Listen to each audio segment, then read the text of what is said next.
J'ai beaucoup de choses à dire, mais avant de dire ce que je vais dire, je vais commencer par cette anecdote.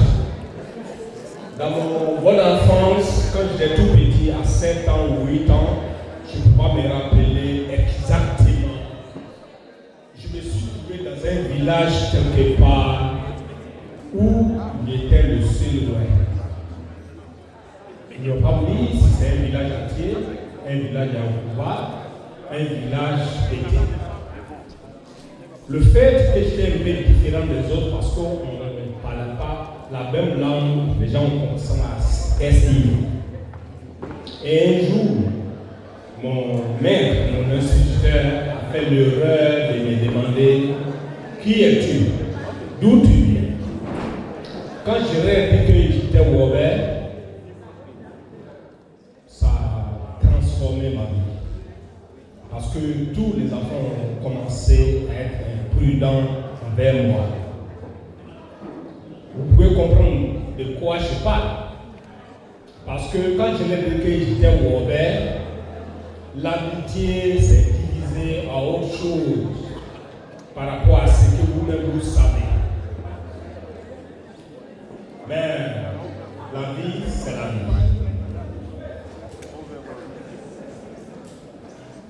Je me prénomme Théo Flavien Wey. Wey veut dire Weyon. Le diminutif de Wey, c'est Wey. Donc je suis un pur produit des Wey. En plus de cela, il est bien de vous dire que je ne suis pas historien. Je ne suis pas psychologue. Mais néanmoins, rassurez-vous, l'honneur qui m'est donné de parler de Wey, il est tellement grand que je vais vous rassurer. C'est avec une grande émotion et une grande fierté que je prends la parole aujourd'hui à l'occasion de la célébration de la communion des Wey en Angleterre. Ce moment de célébration est aussi un moment de mémoire, un moment pour nous rappeler d'où nous venons, qui nous sommes, ce qui nous unit. La distance qui nous sépare de notre terre d'origine, la Côte d'Ivoire. Qui sont les Wey? Je vais répéter encore, qui sont les Wey? Le Wey, c'est un peuple de l'Afrique de l'Ouest, établi à cheval de l'ouest de la Côte d'Ivoire et du Libéria. En Côte d'Ivoire, notre territoire tradition s'étend entre le fleuve Cavali et le fleuve Sassandra, au cœur de la zone forestière occidentale.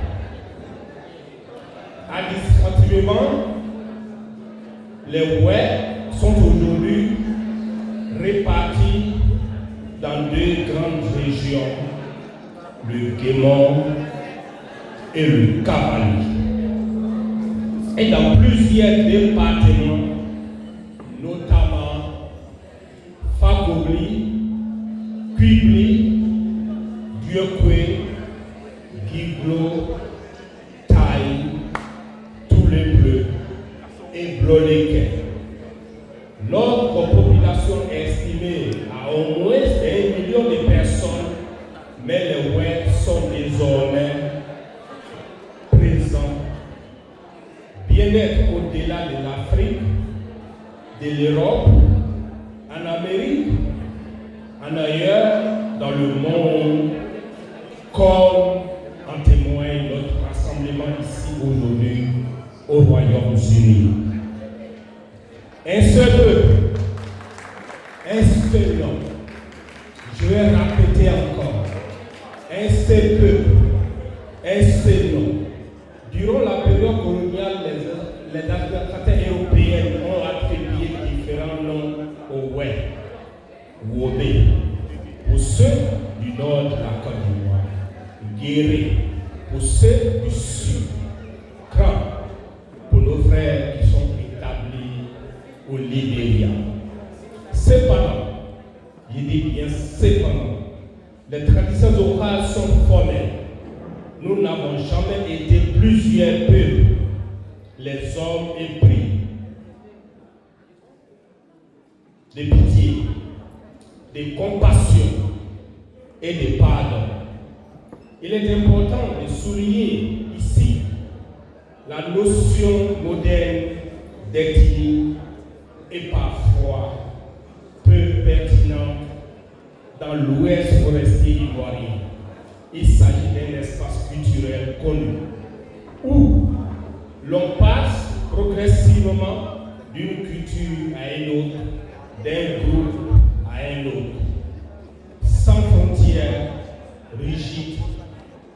Cette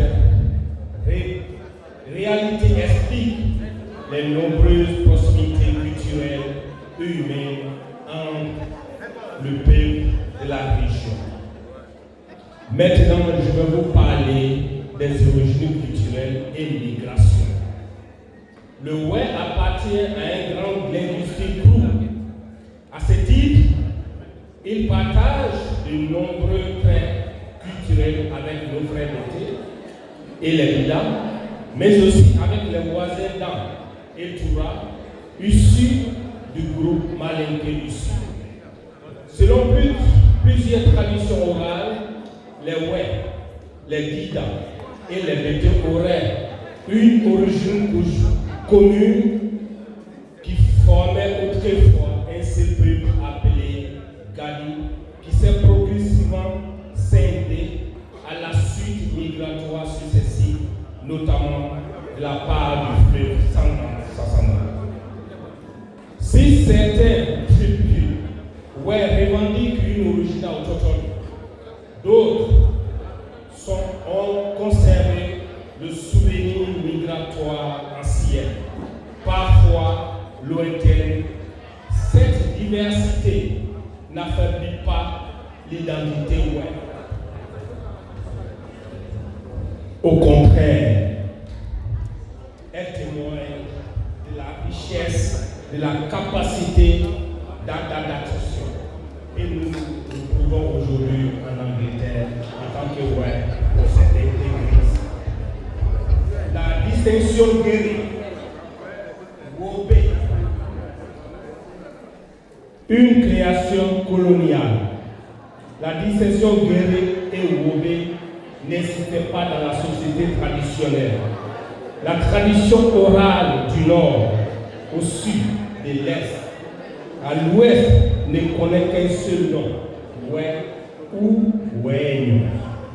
Le terme guéri apparaît dans la conquête coloniale en prétendant la région par le nord depuis le poste de l'Ogualé. Les officiers coloniaux dominèrent en population dans le nom des habitants situés au-delà du fleuve Corps. Il leur fut répondu qu'il s'agissait des Guémons, c'est-à-dire les hommes du peuple. Un groupement bien connu des dents par déformation linguistique et administrative. Ce terme devient guéri, fut officialisé en 1911 par le capitaine Laurent, administrateur du cercle du Haut-Cavalier en ce moment. Le terme Wobé résulte d'un processus similaire, interrogé sur l'identité de la population à conquérir. Un interprète malinké répondu Wè et signifiant là-bas ce sont les Wè. La transition coloniale transforma cette expression en Wobé. Comme l'a clairement établi le chercheur Albert Schweitzer, les guéris, les Wobé, ne constituent pas qu'une seule même ethnie, l'ethnie Wè. Organisation sociale et identité avant la colonisation. Avant le période coloniale, il n'existait pas d'organisation politique englobant l'ensemble des Ouè, l'identité Ouè était solidaire par rapport à l'appartenance à une ligne, à un clan, à un canton, à un groupe de villages alignés. Le fait est structuré de confédérations majeures, notamment chez les populations dites Wobé. On va parler des Béans, des Sowo et des Membres. Et chez les populations réparties entre les centrales, le Gozo ou le Kabali. Ces confédérations n'étaient pas seulement des organisations guerrières, mais elles constituaient véritablement un cadre politique, social, territorial, permettant la gestion des alliances, conflits et l'occupation de l'espace forestier. Les frontières culturelles avec les peuples voisins étaient souvent diffuses, ce qui explique l'existence des culturistes comme certains nommés spontanément d'origine d'Anouè ou Toura, ainsi que des peuples aux identités immédiates. Pour conclure mon intervention ce soir, pour ne pas dire cette nuit, je vais vous dire, chers frères et sœurs, notre histoire nous enseigne une chose essentielle.